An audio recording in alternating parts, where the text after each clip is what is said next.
My name is Audrey, I'm 29 years old, and I'm standing in bankruptcy court watching my parents' lawyer present falsified documents claiming I owe them $500,000. The courtroom is packed with extended family, former colleagues, neighbors, all witnessing my humiliation. My mother Dorothy wears that triumphant smile I know too well. The judge reviews the papers, then looks up directly at me.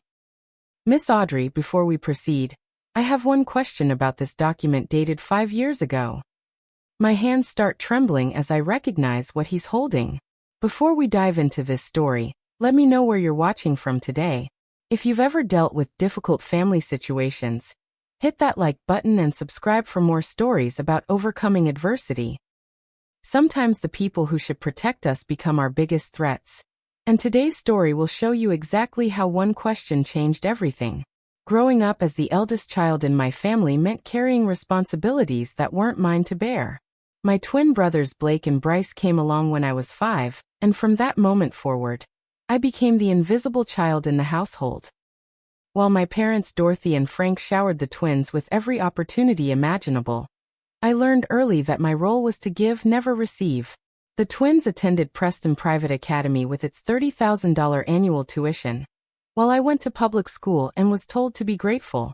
Every summer, Blake and Bryce enjoyed exclusive sports camps and family vacations I wasn't invited to join because someone needed to stay home and help with the house. On their 16th birthday, matching BMW convertibles appeared in our driveway.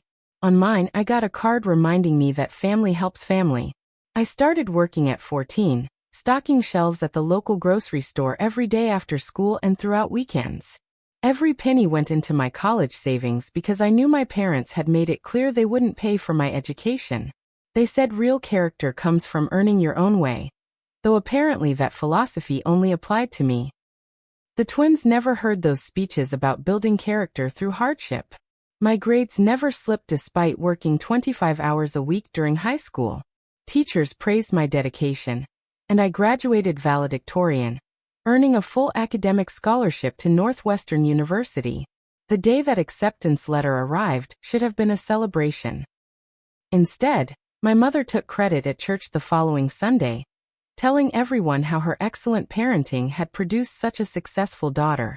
She conveniently forgot to mention she'd never helped with a single homework assignment or attended one parent-teacher conference. College brought new challenges and new expectations from my family.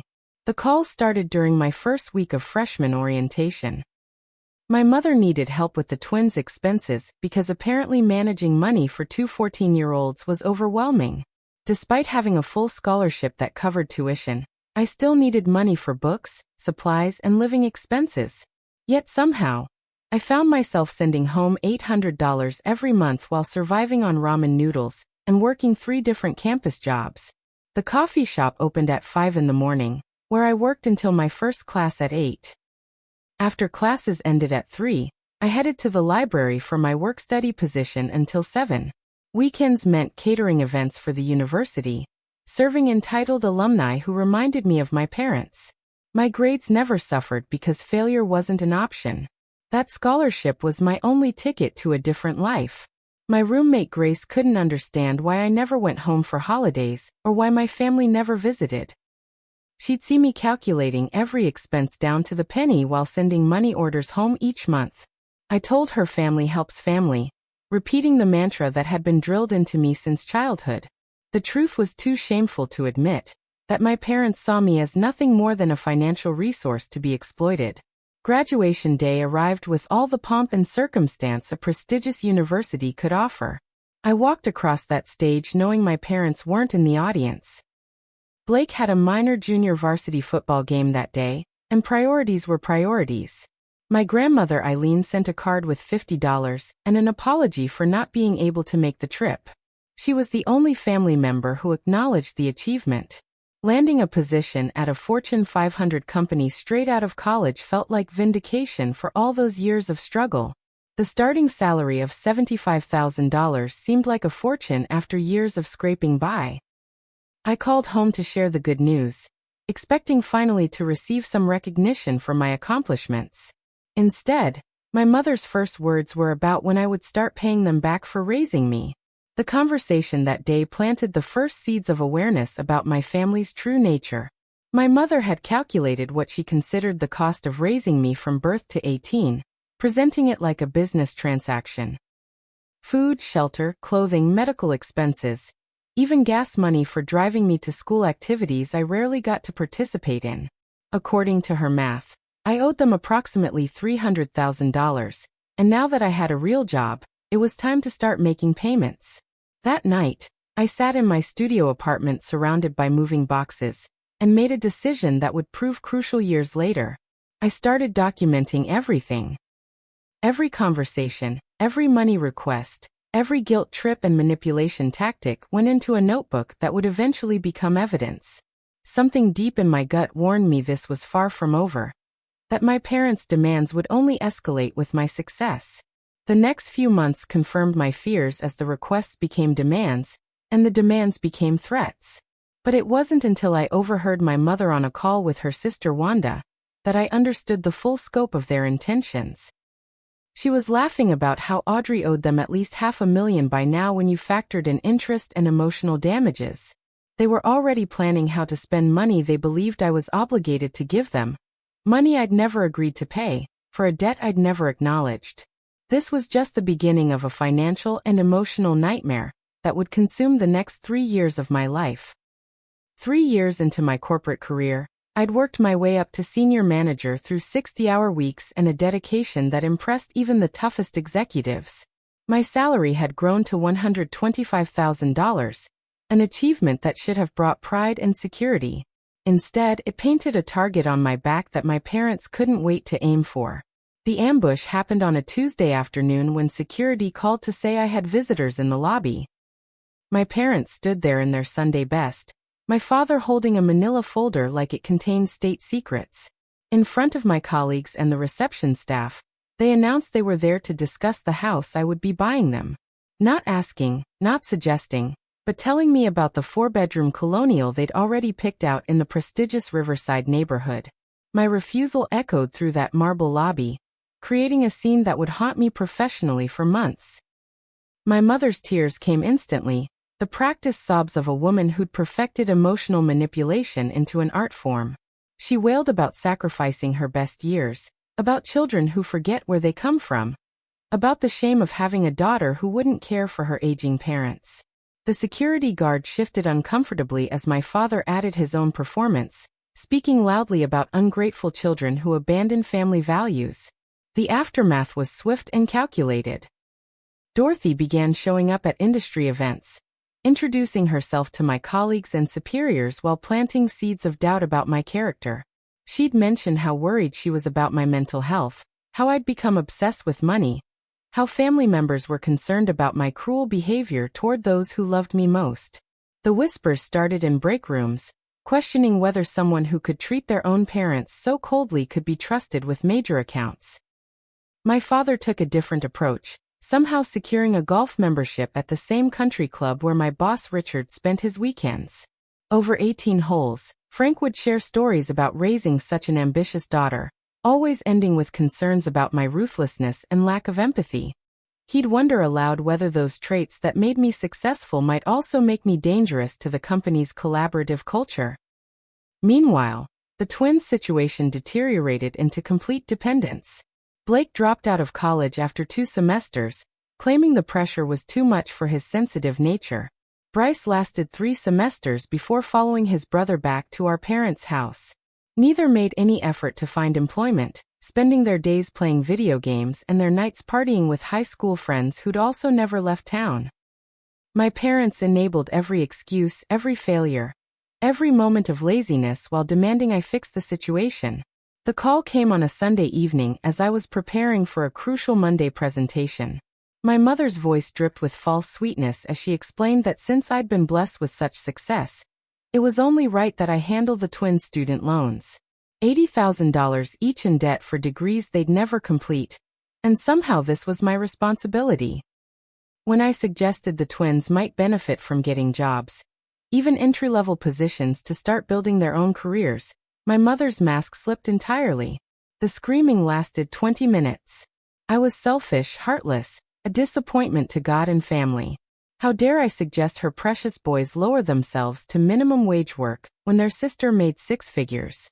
Didn't I understand that family takes care of family? The twins had struggled enough, and it was time for me to step up and handle the situation like a real sister should. When I held firm, she hung up with a promise that I'd regret this selfishness. 2 weeks later, my credit monitoring service sent an alert that made my blood run cold. 3 new credit cards had been opened in my name, already maxed out with $45,000 in charges. The purchases read like a shopping spree fantasy. Designer clothes, electronics, jewelry, vacation packages, restaurant bills at places I'd never eaten. When I confronted my parents, their response shattered any remaining illusions about their intentions. They didn't deny it. Instead, my father calmly explained this was a small portion of what I owed them for giving me life and raising me to be successful. The credit cards were simply an advance on my debt, money they were entitled to take since I'd been so stingy about helping family. My mother added that they'd kept careful records of every expense related to raising me, and if I wanted to make this difficult, they had ways of collecting what was theirs. Filing the police report felt like crossing a line I could never uncross, but identity theft is identity theft, regardless of who commits it. The officer taking my statement seemed unsurprised, mentioning they saw family financial fraud more often than people realized. My parents' retaliation came swiftly and aimed directly at my career. The call to human resources arrived the next Monday morning. Anonymous complaints had been filed about my mental instability, drug use, and inappropriate workplace relationships. The accusations were so outlandish they might have been dismissed immediately if not for the months of groundwork my parents had laid with their whisper campaign. Suddenly, I was the subject of a formal investigation, placed on administrative leave while the company verified the claims. My savings evaporated as I hired attorney Jennifer Walsh to defend against the false allegations. She specialized in workplace defamation and immediately recognized the pattern of familial sabotage. Together, we built a case that not only cleared my name but exposed the source of the rumors. Security footage showed my mother in the building on days she'd claimed to be elsewhere. Email traces revealed fake accounts created to send anonymous complaints. The investigation completely exonerated me, but the damage to my reputation lingered. Returning to work felt like walking through a minefield of awkward glances and hushed conversations. Some colleagues remained suspicious, wondering if there might have been some truth to the allegations. Others pitied me, which felt almost worse. The fast track I'd been on stalled as management quietly reassigned the high-visibility projects I'd been leading to other managers who didn't come with family drama attached. The credit card fraud case moved slowly through the system, while my parents played victim to anyone who would listen. They told relatives I was trying to have them arrested for loving me too much, that I was mentally unstable and lashing out at those who'd sacrificed everything for my success. Extended family members who'd known me since birth suddenly looked at me differently, choosing to believe the parents who'd mastered the art of manipulation over the daughter, who'd only ever tried to build something better. But the universe has a way of revealing truth when you least expect it. My grandmother Eileen, my mother's own mother, had been watching this unfold from her assisted living facility across town. She'd stayed silent for years, bound by some misguided sense of family loyalty and her own fear of Dorothy's wrath. But watching her granddaughter's life being systematically destroyed finally pushed her past the breaking point. The call came late one evening, her voice shaky but determined. She had something I needed to see, documents my parents thought were destroyed long ago. The truth she revealed would change everything I thought I knew about my family, and give me the ammunition I'd need for the battle ahead. Grandmother Eileen's room at Sunset Manor smelled like lavender and old photographs, a sharp contrast to the bomb she was about to drop into my life. Her hands shook slightly as she pulled a manila envelope from beneath her mattress, treating it with the reverence usually reserved for religious artifacts.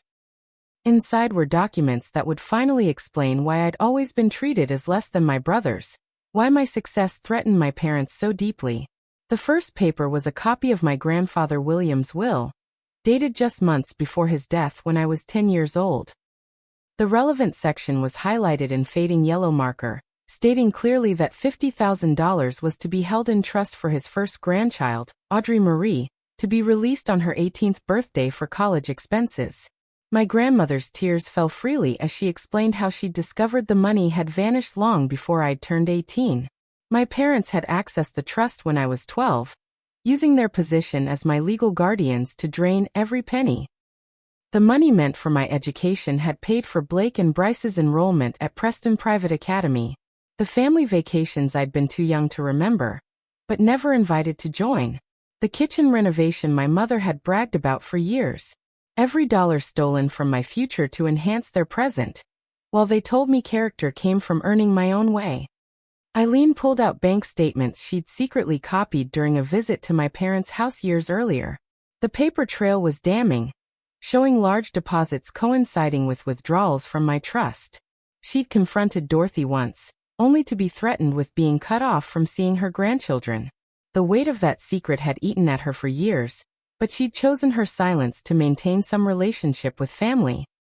Now, watching them try to destroy me, she couldn't stay quiet anymore. The drive home from Sunset Manor felt like navigating through a fog of rage and betrayal.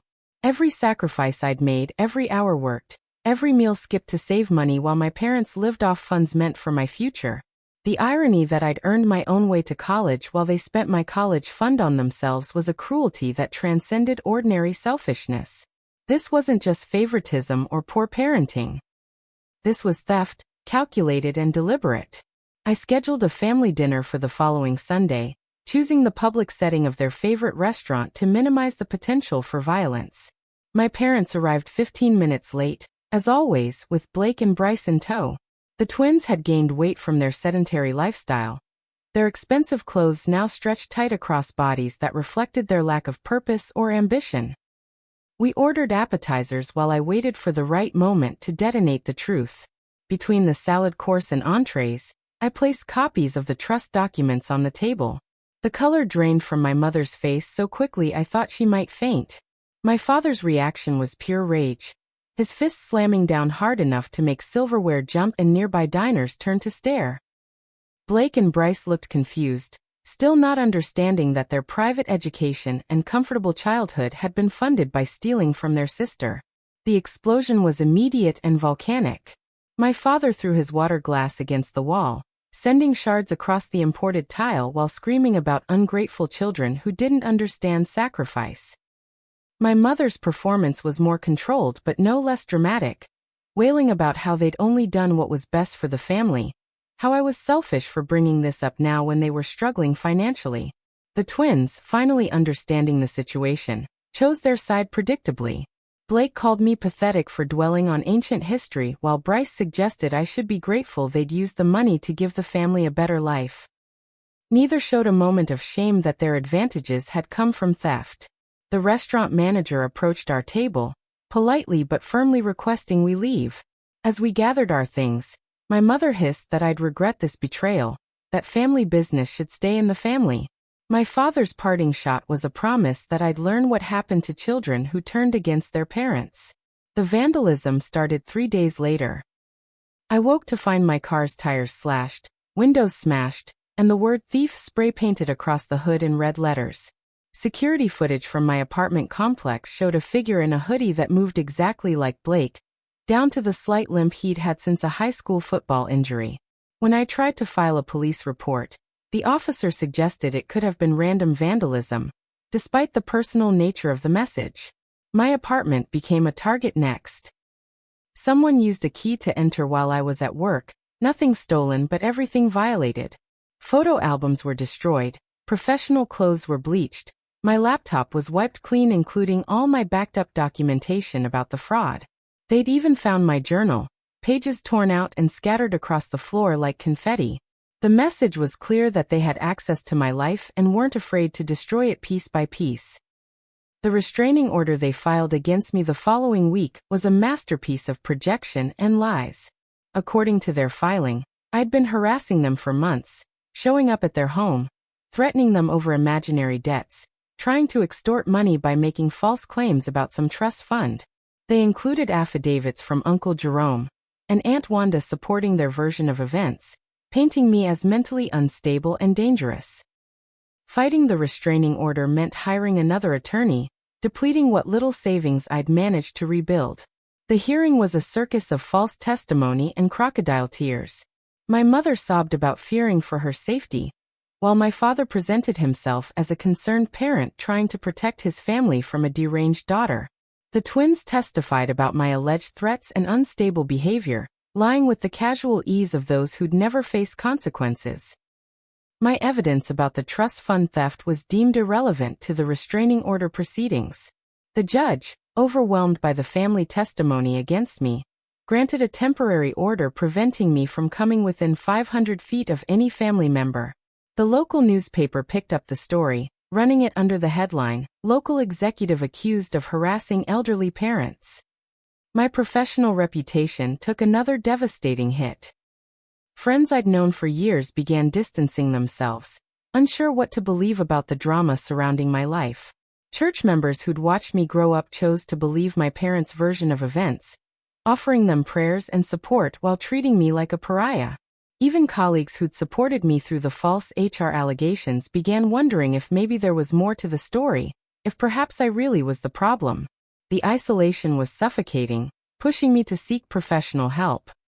Dr. Sarah Martinez specialized in trauma from family abuse, and her office became my sanctuary. For the first time, someone validated what I'd experienced without trying to minimize it with platitudes about family bonds. She helped me understand that financial abuse was real abuse, that the theft of my trust fund was just one piece of a larger pattern of exploitation that had defined my entire life. Through therapy, I began recognizing the grooming that had started in childhood. The constant messages that I was responsible for everyone else's happiness and success. The way my parents had isolated me from extended family, who might have protected me. The systematic destruction of my self-worth that made me believe sending them money, while I lived on ramen, was normal. Dr. Martinez called it financial trafficking within families, and she'd seen it destroy countless lives. My cousin Keisha reached out privately through social media, using a fake account to avoid detection. She'd overheard her mother and mine discussing something about more documents hidden in my parents' safe, papers that went beyond just my trust fund. She couldn't get more information without raising suspicions, but she wanted me to know the truth was bigger than what I'd discovered. Her message ended with a warning to be careful, that my parents were planning something major. The weight of fighting this battle alone was crushing my spirit. Every legal fee, every therapy session, every security upgrade to protect myself drained resources I needed to survive. My work performance suffered as I struggled to concentrate while waiting for the next attack. Management's patience was wearing thin, with subtle suggestions that perhaps I should consider whether this position was still the right fit given my personal circumstances. But sometimes the darkness before dawn is necessary to appreciate the light. My ex-boyfriend Marcus, who disappeared from my life abruptly 5 years earlier, sent an email that revealed another piece of the puzzle. He'd kept silent out of fear and shame, but watching my public destruction gave him the courage to finally speak. My parents had threatened his immigration status, promising to make false reports that would get him deported if he didn't end our relationship. They'd shown him documents proving they knew how to destroy lives and weren't afraid to do it. A private investigator named James Chun, recommended by my attorney, uncovered the final piece of motivation for my parents' escalating attacks. Dorothy's younger brother Thomas had faced similar treatment decades ago when he'd started his successful construction business. After 2 years of harassment, theft, and legal battles, he'd paid them $200,000 to make it stop. He now lived in Oregon, maintaining zero contact with the family, but still carrying the scars of their abuse. The pattern was clear. My parents were professional predators who viewed their children and family members as resources to be exploited. The trust fund theft was just the beginning. The credit fraud, the defamation, the restraining order were all tactics they'd refined over years of practice. But what they didn't count on was that I'd inherited something from them they'd never intended. Their own relentless determination. The battle was far from over, but now I understood what I was truly fighting against. The process server found me in the most humiliating way possible, walking into our Monday morning staff meeting to hand me legal documents in front of the entire leadership team. My hands trembled as I read the lawsuit's cover page, while 15 executives watched in stunned silence. My parents weren't just suing me. They were seeking $500,000 in damages for what they called breach of filial contract and unjust enrichment. The meeting continued without me as I sat in my office, reading through 60 pages of the most vindictive fiction I'd ever encountered. Their attorney, Mitchell Crawford, had a reputation that preceded him like a dark cloud. Known for taking cases other lawyers wouldn't touch, he specialized in family financial disputes with tactics that bordered on legal extortion. His name on the documents meant my parents had invested serious money in their attempt to destroy me, money they claimed not to have when asking me to pay for their house. The hypocrisy would have been laughable if the situation weren't so dire. The lawsuit read like a twisted autobiography of my childhood, every event rewritten to support their narrative. According to their filing, I'd entered into a verbal contract at age 5, promising to repay all costs associated with my upbringing once I became financially successful. They'd itemized every expense from birth to age 18, creating a fictional paper trail that would make forensic accountants weep. $2,000 monthly for food when I knew we'd survived on generic brands and leftovers. $3,000 monthly for housing when our mortgage had been $800. Even charges for emotional labor, quantified at $50 per hour for the time they'd spent parenting me. They'd fabricated receipts, created retroactive contracts, and produced witness statements from people I'd never met claiming to have overheard my promises to repay my parents. One affidavit claimed I'd announced at my 6th birthday party that I would make my parents rich someday to thank them for their love. Another swore they'd heard me at 12 promising to buy my parents a mansion when I grew up. The creativity might have been impressive if it weren't being used to destroy my life. The company's response was swift and merciless. Human Resources called me in to discuss the reputational risk I now posed to the organization. While they couldn't legally fire me for being sued, they made it clear that the ongoing negative attention was becoming problematic. They suggested a leave of absence might be appropriate while I resolved my personal matters. The suggestion felt less like support and more like a preview of my eventual termination. Within hours, the lawsuit became public knowledge. The courthouse reporter who'd noticed the filing sold the story to our local news station, who ran it as their lead. Local executives sued by parents for cost of childhood played across screens throughout the city. They'd interviewed my parents on their front lawn, my mother dabbing at dry eyes while my father spoke about ungrateful children who forgot their roots. Blake and Bryce flanked them like bodyguards, nodding solemnly as their parents painted me as a selfish monster who'd abandoned family values for corporate greed. Social media transformed the story into a viral sensation. Strangers dissected my life based on the careful narrative my parents had crafted. The comments ranged from supportive to viciously cruel, with death threats appearing in my inbox from people who believed I deserved punishment for betraying the sacred bonds of family. My phone number was posted online, leading to hundreds of calls from people wanting to share their opinions about what kind of person refuses to support their parents. The legal bills mounted as Rebecca Morrison, the attorney I'd hired to defend me, worked to dismantle their case piece by piece. She specialized in financial fraud and immediately recognized the sophistication of my parents' attack. This wasn't their first attempt at this kind of lawsuit, she discovered. Court records from other jurisdictions showed similar patterns with distant relatives, though none had fought back as hard as I was fighting. Discovery revealed the depths of their preparation. They'd been building this case for years, keeping a twisted journal of manufactured evidence. Every family gathering became an opportunity to create false documentation. They'd taken photos of me at family dinners, later doctoring them to include fictional contracts on the table. They'd recorded conversations, editing them to remove context and create damning sound bites. The level of premeditation was staggering. My mother gave a deposition that should have been performed on stage. She wept through descriptions of sacrificing her career dreams to raise me, though records showed she'd never worked a day in her life. She claimed severe emotional distress from my abandonment, seeking additional damages for the therapy she'd never attended and medication she'd never taken. When pressed for specifics about the verbal contract I'd allegedly made as a child, she became conveniently overcome with emotion, unable to continue. Blake and Bryce proved to be eager participants in their parents' scheme. Their depositions were filled with lies about my supposed promises to support them, about the luxurious lifestyle I lived while they struggled. Blake claimed I'd promised to pay for his medical school, despite him never finishing undergraduate. Bryce swore I'd agreed to fund his music career, though he'd never played an instrument. They'd learned their parents' lessons well, lying with conviction and playing victims with practiced ease. The private investigator uncovered more disturbing information about my parents' history. They'd run this same scam on Dorothy's younger brother Thomas 20 years ago, refining their tactics with each iteration. Thomas had paid them to go away, signing a non-disclosure agreement that prevented him from warning other family members. They'd attempted it with a cousin in Florida, though she'd moved abroad before they could escalate to legal action. I was simply the latest target, though they'd invested more time and effort in my case given my higher income. My ex-boyfriend Marcus provided a crucial affidavit about their threats and manipulation.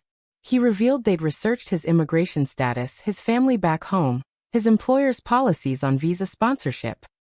They'd made it clear they could destroy his life with a few phone calls to the right authorities, all while maintaining their facade as concerned parents protecting their daughter. His testimony exposed the calculated cruelty behind their actions, though my parents' attorney tried to paint him as a bitter ex seeking revenge. The forensic accountant Rebecca hired found evidence that destroyed their itemized expense claims. Bank records showed they'd lived well beyond the means they claimed in the lawsuit, taking vacations and making purchases that contradicted their narrative of sacrifice. The money they'd spent on the twins' private education alone exceeded what they claimed to have spent raising me entirely.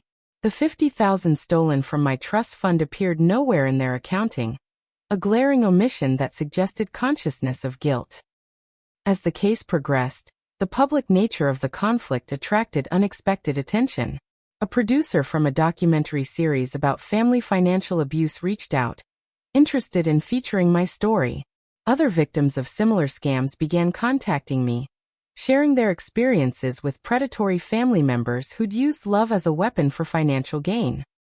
I discovered an entire community of people who'd been sued by their parents, abandoned by extended family, and forced to rebuild their lives from scratch. The restraining order complicated everything, preventing me from accessing documents stored at the family home that might have helped my defense. My parents used it strategically, claiming I was trying to intimidate them whenever my attorney requested evidence. They filed complaints about violations when I appeared at the same grocery store, though security footage showed they'd followed me there. The legal system seemed designed to favor their manipulation, treating their tears as evidence while dismissing my documentation as irrelevant. My health began deteriorating under the constant stress. Anxiety attacks became daily occurrences, striking during meetings or while trying to sleep. My hair fell out in clumps, stress-induced alopecia that made me look as broken as I felt. Dr. Martinez prescribed medication to help me function, but nothing could cure the deep wound of being hunted by the people who were supposed to love me most. The turning point came when Keisha managed to access my parents' safe during a family gathering. She photographed documents that revealed the full scope of their plan, including correspondence with Crawford about forcing me into bankruptcy to access my assets. There were lists of my known accounts, estimates of my net worth, plans for placing liens on any future earnings. They'd researched bankruptcy law extensively, believing they could position themselves as creditors who would control my financial life forever. Rebecca's excitement was palpable when I presented the evidence. This wasn't just defense anymore. We had proof of conspiracy to commit fraud. The documents showed they'd never intended to win the lawsuit on its merits. The goal was to drain my resources through legal fees, destroy my reputation through public humiliation, and force me into bankruptcy where they could claim whatever remained. The sophistication of their plan revealed this wasn't about money or even revenge. It was about complete destruction. With trial approaching, my parents escalated their public relations campaign. They appeared on local talk shows, gave interviews to sympathetic journalists, and started a social media campaign painting themselves as abandoned elderly parents. They shared selective photos from my childhood, always choosing ones where I looked sullen or distant to support their narrative. The twins became their props, Two grown men playing the role of supportive sons while living off their parents' manipulation. But truth has a way of surfacing when lies become too heavy to sustain. The trial date arrived with the kind of media attention usually reserved for celebrity scandals. The courthouse steps were crowded with reporters, extended family members choosing sides, and strangers who'd followed the story from the beginning. As I walked through that crowd, feeling the weight of judgment from people who didn't know the truth, I held on to one thought. Today, finally, I would get to present my evidence. Today, the judge would see through their elaborate fiction. Today, one question might change everything. The bankruptcy courtroom looked different from the movies, more mundane yet somehow more intimidating with its fluorescent lights and worn carpet. Judge Harrison presided from his bench like a tired king who'd seen too many family dramas play out in his domain. The gallery was packed beyond capacity with extended family members, former colleagues who'd taken personal days to witness the spectacle, church members my parents had rallied to their cause, and local media cramped into the back rows with their notebooks and recorders. Mitchell Crawford strutted into court like a peacock in a $1,000 suit, wheeling boxes of fabricated evidence behind him. My parents followed, my mother in a conservative dress designed to evoke sympathy, my father in his only suit, the same one he'd worn to my high school graduation. Blake and Bryce flanked them, wearing matching blazers that made them look like unsuccessful real estate agents. They'd choreographed their entrance for maximum impact, my mother leaning heavily on my father's arm as if the weight of my betrayal had aged her decades. Rebecca Morrison, my attorney, had warned me about Crawford's theatrical tactics, but watching him perform was something else entirely. He opened with a PowerPoint presentation that would have impressed a Fortune 500 boardroom, complete with graphs calculating the cost of raising a child from conception to college. He'd adjusted every figure for inflation, added compound interest, and somehow concluded that my parents' investment in raising me warranted a return of $500,000 minimum. The first witnesses were character references who painted my parents as saints who'd sacrificed everything for an ungrateful daughter. Mrs. Henderson from their church testified about their devotion to family, conveniently forgetting she'd only known them for 2 years.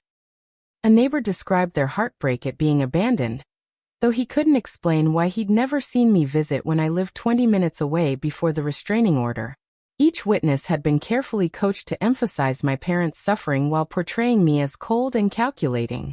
Dorothy's performance on the stand deserved an Academy Award.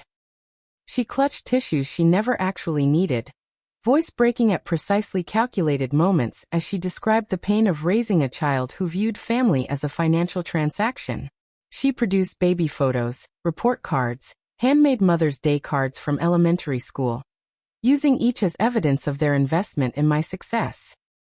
When Crawford asked about the verbal contract, she delivered a soliloquy about promises made during bedtime stories, when I'd allegedly sworn to take care of them forever in exchange for their love. The fabricated receipts were presented with the reverence of historical documents. Crawford displayed each one on the courtroom screens, explaining how my parents had meticulously saved records for 18 years anticipating this day. The jury of strangers in the gallery murmured sympathetically as he showed grocery receipts supposedly proving they'd spent $2,000 monthly feeding me, though anyone who'd actually shopped could see the prices were impossibly inflated. Medical receipts for conditions I'd never had, tutoring bills for services I'd never received, activity fees for programs I'd never joined. Frank's testimony focused on the career opportunities he'd sacrificed to be present for my childhood. He claimed to have turned down promotions, relocations, and lucrative offers to provide stable parenting. The truth that he'd been fired from multiple jobs for poor performance and spent most of my childhood watching television was apparently irrelevant. He spoke movingly about teaching me to ride a bike, helping with homework, attending school events, creating memories from whole cloth with the confidence of a practiced liar. Blake and Bryce provided supporting testimony that made my skin crawl. Blake described a childhood where I'd promised to share my future success, painting himself as the supportive brother who'd always believed in my potential. He claimed I'd specifically promised to pay for his medical school, that we'd planned for him to become a doctor while I handled the business side of our future empire. The fact that he'd failed basic biology and never shown interest in medicine didn't seem to matter. Bryce's testimony was even more creative, describing musical talents I'd supposedly promised to finance. He claimed we'd made a pact where my corporate success would fund his artistic endeavors, that I'd broken sacred promises by refusing to support his non-existent music career. He actually shed tears describing the songs he'd never written, the concerts he'd never performed, the dreams I'd supposedly crushed by selfishly keeping my earnings for myself. Crawford's closing argument before my defense was a masterpiece of manipulation. He painted a picture of elderly parents facing poverty because their successful daughter had forgotten basic human decency. He used terms like filial piety, moral obligation, and family values, wrapping greed in the flag of traditional principles. The gallery filled with my parents' supporters nodded along, some wiping away tears at the tragedy of modern children abandoning their roots. When Rebecca finally got our turn, she methodically dismantled their case with facts rather than fiction. She presented my bank records showing the $100,000 I'd sent home over the years, each transfer labeled "Help for Family," contradicting their abandonment narrative. She showed emails from my mother demanding money, texts from my father threatening consequences if I didn't comply, voicemails from the twins calling me selfish for not paying their debts. The evidence painted a different picture than the one Crawford had crafted. My testimony was the hardest thing I'd ever done, sitting in that witness box facing the people who'd given me life and then tried to destroy it. I spoke about working from age 14, saving every penny for college while watching the twins receive everything freely. I described sending money home during college while surviving on one meal a day, believing family helped family even when that help only flowed one direction. I told the truth about discovering the stolen trust fund, the $50,000 meant for my education that had vanished into their bank accounts. The judge had remained impassive through most of the testimony, occasionally taking notes but showing no emotion. As I spoke about the identity theft, the credit cards opened in my name, the retaliation for refusing their demands, I noticed him paying closer attention. When I presented the trust fund documents grandmother Eileen had preserved, his expression shifted subtly. He studied the papers carefully, comparing signatures and dates with other evidence. Crawford tried to object, claiming the trust fund was irrelevant to their current claim, but Judge Harrison overruled him. He seemed particularly interested in the timeline, how the trust had been drained when I was 12, years before any alleged verbal contract about repaying raising costs. He asked Crawford directly how parents could claim a child owed them money for raising her while simultaneously stealing money designated for that child's future. The moment that changed everything came as Crawford was attempting to rehabilitate his case. Judge Harrison had been reviewing documents when something caught his attention. He held up the trust fund paperwork, comparing it to something in the pile of receipts Crawford had submitted. His expression hardened as he realized what he was seeing. "Miss Audrey," he said, his voice cutting through Crawford's objection. "Before we proceed, I have one question about this document dated 5 years ago." He held up one of the receipts my parents had submitted, supposedly for my college expenses they'd paid. "This receipt claims your parents paid tuition directly to Northwestern University, but you testified you had a full scholarship. Can you explain this discrepancy?" The courtroom went silent as I explained that not only had I earned a full academic scholarship, but the receipt was impossible because it was dated 2 years after I'd graduated. The judge's eyes narrowed as he examined more receipts, finding similar impossibilities. Receipts for medical procedures at hospitals that didn't exist, tutoring services from companies that had closed before I was born, college expenses for years I was already working. Judge Harrison's next words were directed at Crawford. "Counselor, are you aware that submitting fraudulent documents to this court constitutes perjury and fraud upon the court?" Crawford's confident demeanor cracked as he stammered about relying on his client's documentation. The judge wasn't satisfied, ordering an immediate recess while court clerks verified the authenticity of every receipt submitted. During the recess, I watched my parents' carefully constructed facade begin to crumble. Dorothy's tears became real as she realized the judge had seen through their lies. Frank's anger turned from performance to genuine rage, hissing at Crawford about incompetence. Blake and Bryce looked confused, apparently having believed their parents' version of events despite participating in the deception. The supporters in the gallery began murmuring, doubt creeping into faces that had shown only sympathy moments before. When court reconvened, Judge Harrison's demeanor had transformed from impartial arbiter to righteously angry defender of justice. The court clerks had found that over 70% of the receipts were fabricated, with impossible dates, fictional vendors, and forged signatures. He ordered my parents and their attorney to approach the bench, his voice low but carrying enough menace that the gallery caught every word about potential criminal charges. The revelation about the trust fund had opened a door the judge walked through with determination. He ordered immediate access to all financial records, including the ones my parents had claimed were protected by the restraining order. When Crawford protested about relevance, Judge Harrison made it clear that evidence of prior fraud was extremely relevant when determining the credibility of current claims. The judge was no longer presiding over a civil dispute. He was uncovering a criminal conspiracy. Judge Harrison's transformation from neutral arbiter to avenging angel happened in real time as more evidence surfaced. He ordered court security to ensure no one left while financial forensics experts were called in to examine the fraudulent documents. My parents, who'd entered the courtroom like conquering heroes, now sat hunched at their table as their elaborate construction of lies collapsed around them. The financial forensics expert, Dr. Patricia Wong, arrived within an hour, her reputation preceding her as someone who'd exposed corporate fraud schemes worth millions. She set up her equipment with practiced efficiency, scanning documents and cross-referencing databases while the courtroom watched in tense silence. Her findings were devastating to my parents' case and revealed criminality beyond what even I had imagined. Not only were the receipts forged, but Dr. Wong discovered an entire digital footprint of their fraud. The metadata on the documents showed they'd been created over the past 6 months, not 18 years ago as claimed. Some receipts claimed to be from businesses that had never existed, addresses that led to empty lots, doctors who'd never practiced medicine. My parents had purchased receipt books online and aged them artificially, even watching YouTube tutorials on how to make new paper look old. The trust fund investigation revealed even more damning evidence. Judge Harrison had subpoenaed bank records going back 20 years, and the pattern was clear. My parents had accessed my trust fund using forged documents, claiming financial hardship that didn't exist.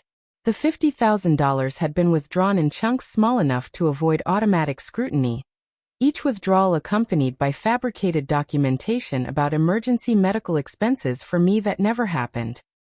Crawford tried to distance himself from the fraud, claiming attorney-client privilege and ignorance of his client's deception. Judge Harrison wasn't buying it, especially after discovering emails between Crawford and my parents discussing strategy to force bankruptcy through overwhelming legal costs. The attorney had knowingly participated in a scheme to defraud the court, and his pale complexion suggested he understood the implications for his career and freedom. Dorothy's collapse wasn't theatrical this time. As evidence mounted, she genuinely fainted, requiring paramedics to revive her with smelling salts. When she came to face with the reality of criminal prosecution, her first instinct was to blame everyone else. She pointed at Frank, claiming he'd masterminded everything. She accused Blake and Bryce of pushing her into it. She even tried to blame me for forcing them to these extremes by being ungrateful. The courtroom watched in fascinated horror as the devoted mother mask slipped to reveal the narcissistic predator beneath. Frank's reaction was pure rage directed at everyone but himself. He stood up, screaming at Crawford for incompetence, at Dorothy for weakness, at the judge for persecution. Security moved to restrain him as he lunged toward my table, spittle flying as he called me a traitor who'd destroyed her own family. His outburst included admissions of guilt wrapped in justifications, claiming I owed them everything for giving me life, that taking the trust fund was payment for their suffering. Blake and Bryce, faced with potential criminal liability, turned on their parents with stunning speed. Blake testified that he'd been told the lawsuit was legitimate, that his parents had convinced him I'd really promised to support them. He produced text messages where Dorothy coached him on his testimony, promising him a share of the settlement. Bryce went further, admitting he'd helped create some of the forged receipts, but claiming he thought it was just creative accounting, not criminal fraud. The courtroom gallery had transformed from a sympathy party for my parents into a shocked jury of public opinion. Uncle Jerome, who'd provided an affidavit supporting my parents, stood up and asked to revise his statement. He admitted Dorothy had threatened to reveal embarrassing personal information if he didn't cooperate. Aunt Wanda followed suit, confessing that my parents had borrowed $30,000 from her, claiming I'd refused to help with medical bills that didn't exist. Cousin Keisha was called to testify about the documents she'd photographed in my parents' safe. The conspiracy went deeper than anyone realized, with evidence of similar schemes targeting other relatives, former employers, even their own elderly parents before they'd passed. They'd kept detailed notes about potential victims, research on assets, strategies for emotional manipulation. It was a playbook for familial financial predation spanning decades. Local media, who'd arrived expecting a simple family dispute, were now covering the unraveling of a criminal enterprise. Reporters scrambled to update their stories, transforming sympathetic coverage of abandoned parents into exposés of serial fraudsters. The 5 o'clock news would lead with a very different narrative than the one my parents had crafted, complete with legal experts explaining the severity of fraud upon the court charges. Judge Harrison ordered an immediate audit of all financial transactions between my parents and me going back to my 18th birthday. Court accountants worked through lunch, their findings presented in stark numerical truth. Far from abandoning my parents, I'd given them over $100,000 in direct payments, paid bills in their names, covered the twins' expenses repeatedly. The money flow had been entirely one-directional, from me to them, contradicting every claim in their lawsuit. The criminal charges began stacking up like a tower of consequences. Identity theft for the credit cards opened in my name, fraud for the forged documents, theft for draining my trust fund, perjury for lying under oath. Conspiracy charges that included Crawford in their web. Federal charges were possible given some transactions crossed state lines. What had begun as a civil lawsuit had transformed into a criminal prosecution that would likely result in significant prison time. Dorothy made one last desperate play, claiming mental illness and manipulation by Frank. She portrayed herself as a battered woman forced to participate in schemes she didn't understand. The performance might have been convincing if not for the evidence showing she'd been the primary architect of many frauds. Her signature appeared on most documents, her emails outlined strategies, her voice on recorded calls showed clear leadership in their criminal enterprise. Blake and Bryce's testimony grew more damaging as they realized cooperation was their only path to avoiding prosecution. They revealed that our parents had been planning this lawsuit since I got my first promotion, viewing my success as a retirement plan they were entitled to cash in. The twins had been promised houses, cars, and monthly allowances from the settlement, turning them into willing accomplices rather than innocent bystanders. The restraining order that had prevented me from accessing evidence was vacated immediately, with Judge Harrison apologizing for the system that had enabled such abuse. He noted that fraudulent restraining orders were another form of abuse, weaponizing the legal system designed to protect victims. The irony that my parents had used protection laws to further victimize me wasn't lost on anyone present. As the day progressed, more family members came forward with their own stories of manipulation and financial abuse by my parents. A pattern emerged of decades of predatory behavior, targeting anyone who showed financial success or vulnerability. They'd refined their techniques with each victim, learning from failures and celebrating successes. I wasn't special. I was simply their most ambitious target who'd finally fought back effectively. Crawford's legal career ended that afternoon when Judge Harrison referred him to the state bar for immediate investigation. His participation in submitting fraudulent documents, knowledge of the conspiracy, and attempts to use the legal system for extortion warranted disbarment at minimum. He left the courtroom in handcuffs, his $1,000 suit no protection against consequences of his choices. By late afternoon, my parents were also in custody awaiting arraignment on multiple charges. The image of them being led away in handcuffs while their supporters watched in stunned silence felt like justice, but brought no joy. These were still the people who'd given me life, whose DNA I carried, whose choices had shaped me through opposition. The victory felt hollow even as it felt necessary. Judge Harrison's final words before dismissing the bankruptcy proceedings would stay with me forever. He looked directly at me and said, "Miss Audrey, this court recognizes the tremendous courage it took to stand against your own family's criminality. The evidence shows not an ungrateful daughter, but a survivor of systematic financial and emotional abuse. This case is dismissed with prejudice, and this court recommends immediate prosecution of all perpetrators to the fullest extent of the law." The courthouse steps felt different walking out than they had walking in. The crowd of reporters wanted statements, but I had nothing to say that wouldn't sound like gloating over my parents' destruction. Rebecca handled the media while I slipped away through a side door, needing space to process what had just happened. In seeking to destroy me, my parents had destroyed themselves, their greed and entitlement finally meeting consequences they couldn't manipulate away. 6 months after that explosive day in court, I sat in the gallery watching my parents receive their sentences. The federal courthouse was smaller than the bankruptcy court, more intimate for the delivery of justice that had been decades in the making. Dorothy and Frank, looking diminished in their orange jumpsuits, stood as the judge read their fate. 3 years in federal prison for fraud, identity theft, and conspiracy, followed by 5 years of supervised probation and mandatory restitution. The number hit me like a physical blow. $250,000 in restitution, plus damages for emotional distress and lost wages. It would take them decades to pay back what they'd stolen and tried to steal, assuming they could find employment as convicted felons. The irony wasn't lost on anyone that they'd sued me for $500,000, but would now owe me $250,000 instead.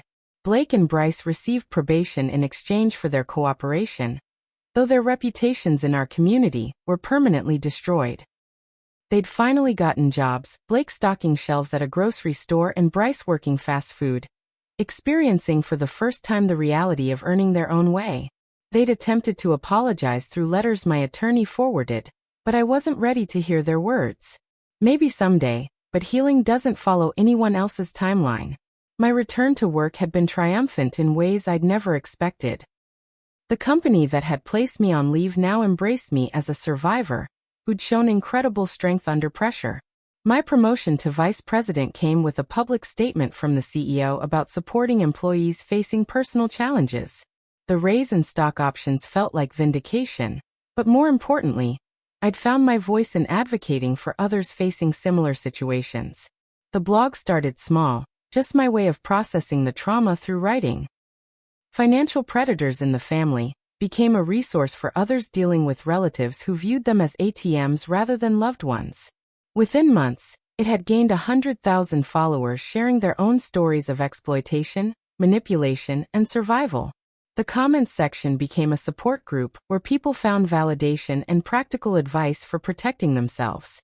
Speaking engagements followed, though I never sought them out. Companies wanted to hear about recognizing signs of financial abuse, protecting employees from family predators, and creating workplace support systems. Law schools invited me to discuss the legal aspects of familial fraud.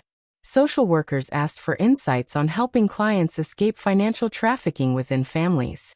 Each speech felt like turning poison into medicine, transforming my pain into purpose. Grandmother Eileen and I developed the relationship we'd never been allowed to have. She moved from the assisted living facility to an apartment near mine, our weekly dinners becoming cherished rituals of connection. She shared stories about my mother's childhood, helping me understand how Dorothy had become the person she was without excusing the choices she'd made. Eileen's health improved dramatically once free from the stress of keeping terrible secrets. Love found me when I'd stopped looking for it, arriving in the form of Samuel Chun at a survivors support group. He understood without explanation why certain phrases triggered anxiety, why family holidays felt like threats rather than celebrations. His own parents had drained his savings account and destroyed his credit before he'd escaped their influence. Our first date lasted 6 hours, comparing scars and finding hope in shared understanding. The scholarship fund started with my first restitution payment, every dollar my parents paid going directly to help students whose families had stolen their education funds. The William Morrison Memorial Scholarship, named for my grandfather whose trust fund had been stolen, provided not just money but mentoring and legal resources. The first recipient, a young woman whose parents had spent her college savings on gambling debts, sent a letter that made every battle worthwhile. Therapy with Dr. Martinez continued, peeling back layers of trauma like an onion of pain. I learned that hypervigilance was a survival mechanism that had served its purpose, but now needed to be released. The constant documentation of everything, the inability to trust anyone completely, the fear that any success would make me a target, all normal responses to abnormal situations. Healing meant learning to live without armor I'd worn so long it felt like skin.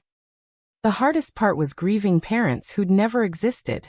I mourned the mother who should have protected me, the father who should have been proud of my achievements, the siblings who should have been allies instead of accomplices. Dr. Martinez called it ambiguous loss, grieving people who were still alive but dead to the relationship you'd needed. Some days the grief hit harder than the anger, wondering what we could have been if greed hadn't poisoned every interaction. Setting boundaries with extended family required constant vigilance. Some relatives understood and supported my no-contact decision. Others, influenced by my parents' lifetime of manipulation, believed I should forgive and forget. Cousin Keisha remained a bright spot, our relationship growing stronger through shared understanding of our family's dysfunction. She'd started her own journey of setting boundaries, inspired by watching me survive the unsurvivable. Professional success accelerated without the constant drain of family drama. Leading major initiatives, mentoring young professionals, building teams that function like healthy families should. My reputation transformed from that executive with the crazy parents to a leader who'd overcome extraordinary challenges. Headhunters called regularly, but I'd found my home in a company that had ultimately supported me when it mattered. The documentary about family financial abuse aired nationally, featuring my story among others who'd survived similar predation. Watching my parents' mugshots on screen while experts discussed narcissistic personality disorder and financial exploitation felt surreal. The producer handled the story sensitively, focusing on survival and recovery rather than sensationalizing the drama. Letters poured in from viewers who'd recognized their own situations in mine. Samuel proposed on the 2-year anniversary of the trial, understanding why marriage felt loaded with landmines for someone who'd seen family weaponized. We crafted our own vows, promising to build something new rather than recreating patterns we'd inherited. The wedding was small, filled with chosen family who'd proven their love through actions rather than blood. Grandmother Eileen walked me down the aisle, both of us crying for different reasons than traditional wedding tears. The speaking circuit grew to include major conferences, my story becoming a catalyst for conversations about financial abuse within families. Legal reforms were proposed in several states, inspired by cases like mine where existing laws had failed to protect victims. The Audrey Morrison Act, proposed in our state legislature, would make financial exploitation by family members easier to prosecute and harder to perpetuate through legal manipulation.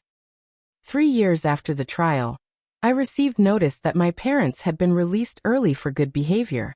The restitution payments would continue, but they were now free to rebuild their lives. Through the grapevine, I learned they'd moved to a small town where their history wasn't known, working minimum wage jobs and living in a trailer. Blake and Bryce had cut contact with them, finally understanding the toxicity they'd enabled for so long. The test came when Dorothy sent a letter through my attorney, filled with apologies and requests for forgiveness. She claimed prison had changed her, that she understood now what she'd done wrong. The letter might have moved me if not for the final paragraph, where she mentioned struggling financially and wondered if I might help since she was still my mother. Some patterns, it seems, are too deep to change even with consequences. I didn't respond to the letter, choosing instead to donate an extra $1,000 to the scholarship fund in her name. Forgiveness, I'd learned, didn't require reconciliation.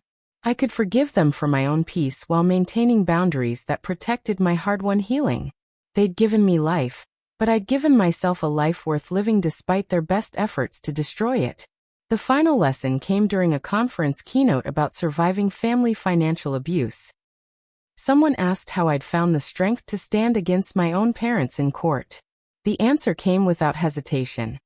The judge's one question saved my life because someone finally saw the truth. Sometimes justice requires just one person brave enough to look past performance to evidence, past manipulation to facts. That judge gave me what my parents never could. Validation that my truth mattered more than their lies. Today, I run a successful division at my company, speak nationally about financial abuse, and most importantly, have built a life filled with genuine love and chosen family. The scholarship fund has helped dozens of students reclaim their educational dreams. My marriage to Samuel grows stronger through mutual respect and shared healing. Grandmother Eileen, now 92, still joins us for Sunday dinners where laughter comes easily and manipulation has no seat at the table. To those watching who recognize their own story and mine, who see their family's greed behind masks of love, who wonder if they're crazy for questioning why family feels like danger, document everything. Trust your instincts. Seek professional help. Build boundaries like your life depends on it, because it does. Blood doesn't entitle anyone to destroy you. Sometimes the family you choose becomes the blessing the family you're born into could never be. What patterns of financial manipulation have you witnessed or survived in your own family? Share your story in the comments below, because silence only protects the predators. If this video helped you recognize toxic patterns or feel less alone, please like and subscribe to support others finding this content. Share this with anyone who needs to hear that surviving family financial abuse is possible. That choosing yourself over toxic relatives is not selfish but necessary. Thank you for witnessing my journey from victim to survivor to advocate. May your own path lead to freedom, healing, and the family you deserve, whether born or chosen. Remember, the people who truly love you will never require payment for that love.